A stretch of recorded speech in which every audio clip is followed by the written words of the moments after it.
This national feeling is good, but it won't count for much, and it won't last unless it's grounded in thoughtfulness and knowledge. An informed patriotism is what we want.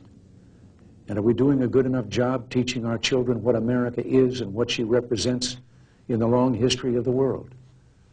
Those of us who are over 35 or so years of age grew up in a different America. We were taught very directly what it means to be an American. And we absorbed almost in the air a love of country and an appreciation of its institutions. If you didn't get these things from your family, you got them from the neighborhood, from the father down the street who fought in Korea, or the family who lost someone at Anzio. Or you could get a sense of patriotism from school. And if all else failed, you could get a sense of patriotism from the popular culture. The movies celebrated democratic values and implicitly reinforced the idea that America was special. TV was like that, too, through the mid-60s. But now we're about to enter the 90s, and some things have changed.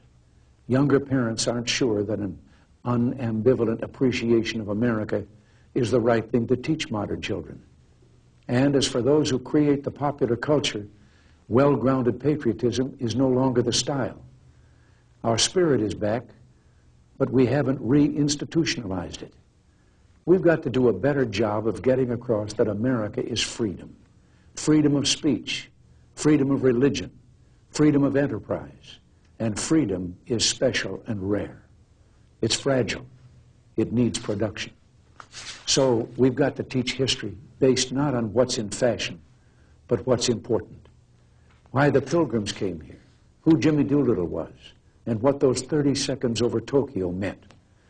You know, 4 years ago, on the 40th anniversary of D-Day, I read a letter from a young woman writing to her late father, who had fought on Omaha Beach. Her name was Lisa Zanata Henn, and she said, "We will always remember.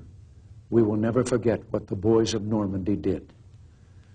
Well, let's help her keep her word. If we forget what we did, we won't know who we are. I'm warning of an eradication of the American memory that could result ultimately in an erosion of the American spirit. Let's start with some basics.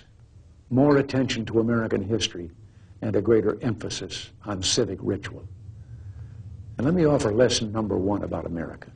All great change in America begins at the dinner table. So tonight in the kitchen, I hope the talking begins.